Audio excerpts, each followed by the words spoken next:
Next question is a 3 kg ball strikes a heavy rigid wall with a speed of 10 meter per second at an angle of 60 degree with the wall.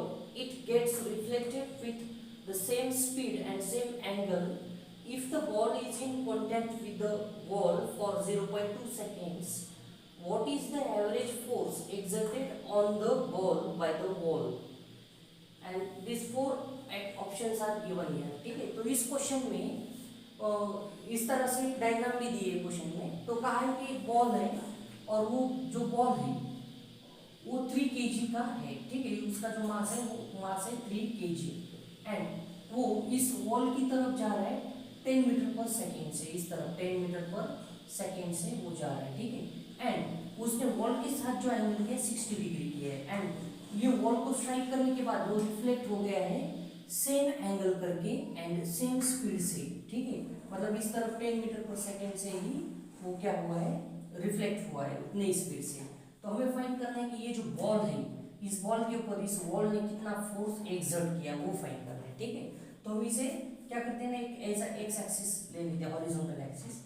तो यहाँ पे जो momentum होगा, समझो इस तरफ जो उसकी स्पीड है u 10 मीटर पर सेकेंड है, उसे हम u कंसीडर करेंगे। ठीक है, तो इसका जो मोमेंटम हो जाएगा यम u, तो उसको हम स्प्लिट कर देते हैं दो कंपोनेंट्स में। एक तो एक कंपोनेंट इस तरफ हो जाएगा मोमेंटम का और एक कंपोनेंट ऊपर की तरफ। ठीक है, तो देखिए यहाँ पे अगर 60 डिग्री एंगल किया है तो वो यहाँ पे एक्स एक्सिस के साथ 30 करेगा। ठीक है, यहाँ पे 30 करेगा।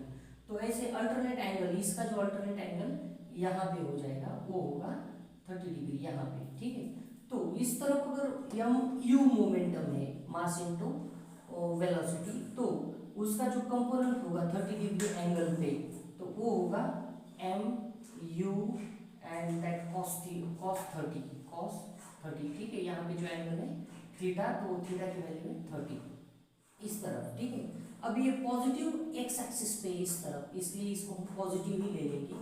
अब बाद में देखो जब ये रिफ्लेक्ट हो गया है आफ्टर रिफ्लेक्शन तो सेम एंगल किया है इस तरफ से, तो यहाँ पे 60 किया है तो एक्स एक्सिस के साथ कितना हो जाएगा 30 डिग्री एंड सेम स्पीड से है तो उसका जो मोमेंटम है यहाँ पे हम स्प्लिट करेंगे। तो एक कंपोनेंट इस तरफ हो जाएगा, एक कंपोनेंट ऐसे ऊपर की तरफ।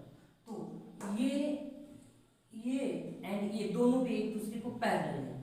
तो ये जो ट्रांसवर्सल है इसने यहाँ पे 30 डिग्री एंगल किया है, तो इसका जो करस्पॉन्डिंग एंगल होगा ये वाला, तो यहाँ पे भी 30 डिग्री एंगल होगा। ठीक है, तो इस तरफ मास तो वही रहेगा एंड स्पीड वही है, तो इस तरफ यम यू इतना मोमेंटम है, तो इस तरफ इस एक्सिस पे कितना होगा यम यू कॉस 30।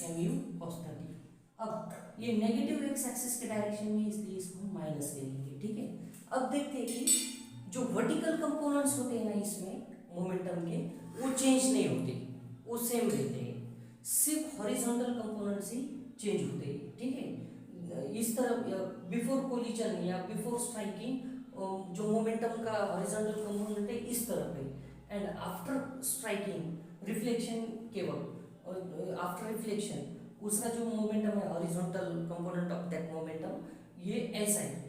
ठीक है, इस डायरेक्शन में, पहले इस डायरेक्शन में और इस डायरेक्शन में, बट जो वर्टिकल कंपोनेंट है वो सेम है, वो ऊपर की तरफ सेम है। ठीक है, तो यहाँ पे जो चेंज इन मोमेंटम आएगा वो सिर्फ और सिर्फ हॉरिजॉन्टल कंपोनेंट के इसमें ही चेंज आएगा। ठीक है, हॉरिजॉन्टल कंपोनेंट में ही चेंज आएगा। ठीक है, तो इस क्वेश्चन में हमें फाइंड करना है कि कितना उस बॉल के ऊपर फोर्स एक्ट किया इस बॉल ने। ठीक है, तो वो फोर्स हम इम्पल्स का फॉर्मूला यूज करके फाइंड करेंगे। तो इम्पल्स क्या होता है कि चेंज इन मोमेंटम, वो होता है इम्पल्स, एंड दूसरा एक है कि फोर्स इनटू एवरेज टाइम, वो भी क्या होता है, इम्पल्स ही होता है। तो change in momentum is equal to force into average time, उसको हम इक्वेट कर देंगे। ठीक है, तो फोर्स इनटू जो जितने टाइम के लिए वहां पे कांटेक्ट में था बॉल उस बॉल के, तो वो time is equal to change in momentum. ठीक है, तो मोमेंटम में जो चेंज आ रहा है वो सिर्फ हॉरिजॉन्टल कंपोनेंट में चेंज आ रहा है। ठीक है, तो यहाँ पे ये मोमेंटम कितना है M U cos 30 and change लेना है तो माइनस साइन एंड बाद में क्या है वो component minus M U cos 30।